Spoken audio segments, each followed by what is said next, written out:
Going on, everybody? Tactical Grizzly Bear here. Alright, I got a request video from one of my subscribers, Island Trekker. If anybody watches Hiberniason, he got the same request to do this video, and Hiberniason already has done this video. It's dealing with the dead after the shit hits the fan.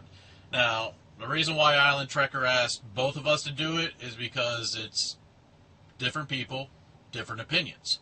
So, what Hiberniason says, I may have similar opinions on, and I may disagree with some of his opinions on, which I actually do. So, to start this off, when dealing with the dead after the shit hit the fan, I'm going to put it into two categories.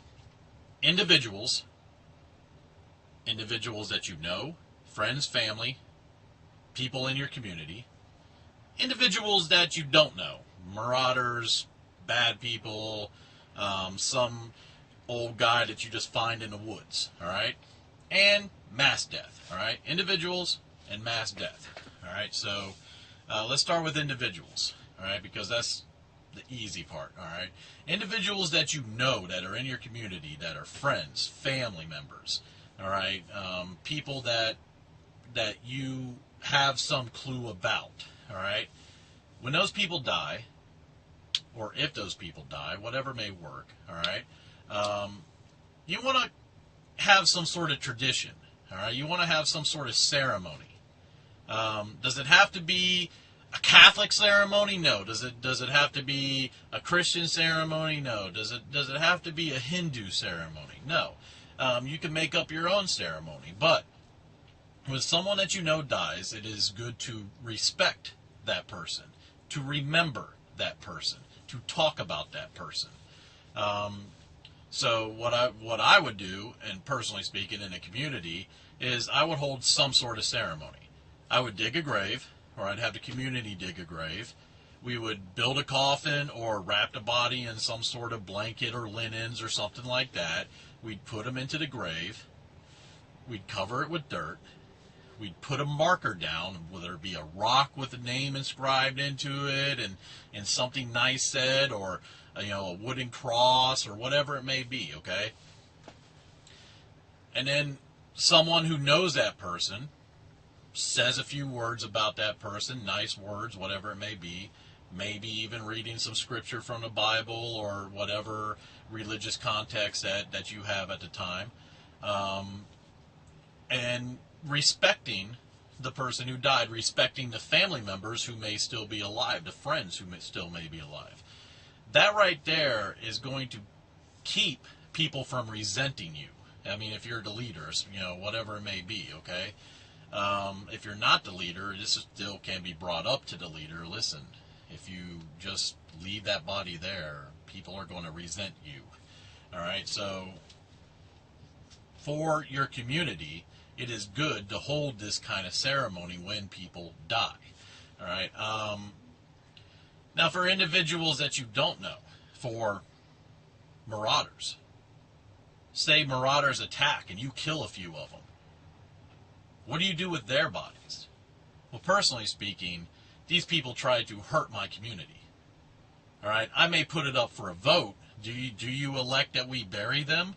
Or do you elect that we cut their heads off, put their heads on pikes, and burn the rest of the body? Me personally, I go with the latter of cutting their heads off, putting it on a pike outside the perimeter of our community, and burning the rest of the body. Now here, Hiberniason was talking about someone who was killed on your front doorstep. You might want to leave the body there as a warning. I don't necessarily agree with that, because after a while, that body starts decomposing, it starts getting bloated, gases start escaping, it starts smelling, and personally speaking, in all honesty, that's where diseases come from, all right? Just leaving bodies lay where they are, especially when they're right there on your front porch. So I don't really agree with that, but he did say a good piece of information is that would be a warning to other people, don't fuck with me. That's why I say take them out to the perimeter, string them up, hang them up, cut their heads off, put them on pikes, whatever you have to do to tell people that, you know what, you come into this community and you try to do something bad, we're going to take care of ourselves. You know, they used to do this back in the pirate days. They used to hang pirates and stick them out in the cove, okay? And you had the hanging pirate with a sign on it that says, "Pirates, ye be warned." All right? It was a message to pirates. You come here to pillage, we will kill you. It's the same thing in other cultures, too, in other wars, okay? People put on pikes. It's to send a message to the other army. Listen, we are some crazy mofos here. Don't fuck with us. If you do, you will get a pike through the ass and up into your freaking out of your mouth, and we will leave you there. All right? So leaving the body where it lays, I'm not really sure about that just because of, you know, everything that I said, but, you know, I'm not opposed to sending a message to other people. So, with that being said, now let's go into mass death, all right? Mass death, I mean, I'm talking, you know, like some sort of plague and people have just keeled over left and right and there's only a few survivors, all right? You can't leave the bodies there, okay? You can't just leave the bodies where they lay, all right? Because, again, gases escape, they blow it up, all right? They decompose, it gets all gooey and everything else. So what can you do? Well, there's two different options as far as I'm concerned.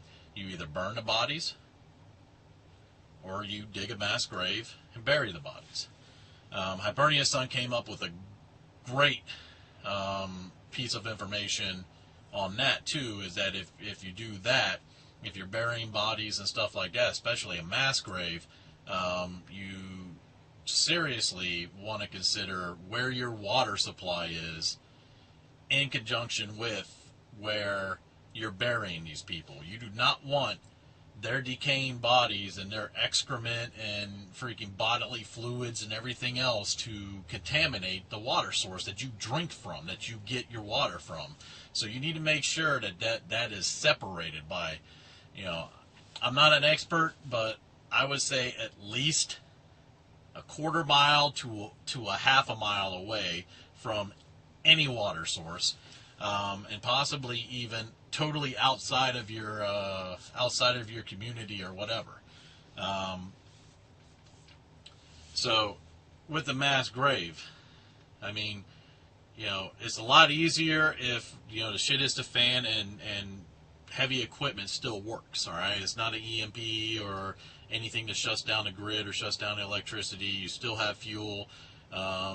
You know, you can run these machines and everything else, because all you would need to do is take a backhoe up to a hill and dig a huge grave, put the bodies in it, and bury them.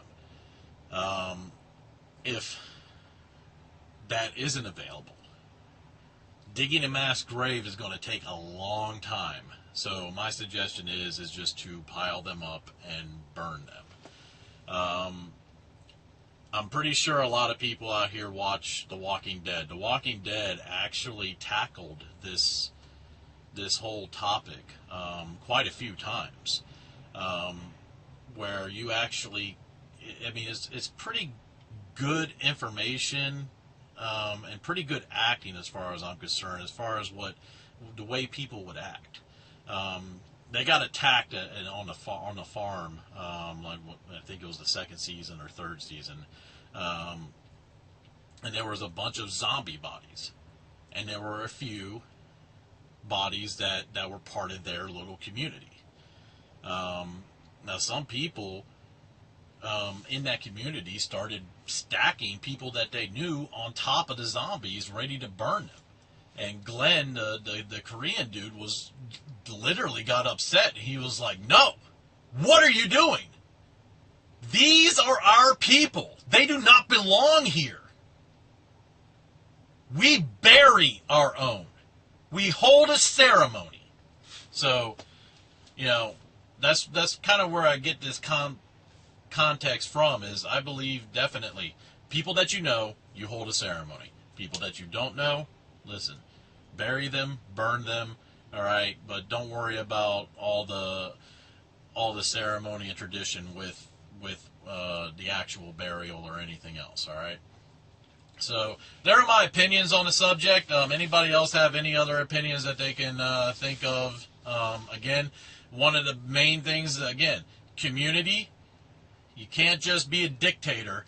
You have to be compassionate by other people's beliefs and everything else. So, you put things up to a vote and everything else. Also, if you know if someone is going to die or about to die, or even right at the shit at the fan, all right, and you got your community, hold a meeting and tell people to write down or tell the leader, whoever it may be or whatever, let's just say I'm the leader, I want to know what your wishes are. If you were to die, I need to know what to do, okay? Please tell me what your wishes are.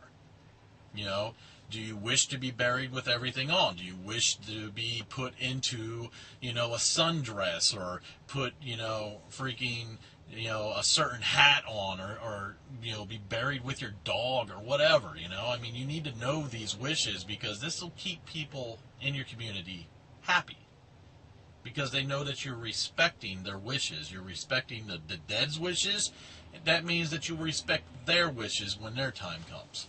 All right, so personally speaking, again, my opinion on things, Hiberniason, again, made an excellent video, so go check him out. I'll put the link down below to his video. But other than that, that's what I got. Any other suggestions, any other comments, anything like that, go ahead and put them below. And, I mean, this is a discussion that can go on for days. I mean, I'm pretty sure that what I said is going to piss some people off. I'm pretty sure that some people are going to agree with me. So it's all up to you. But there you go. I'm Tactical Grizzly Bear, out.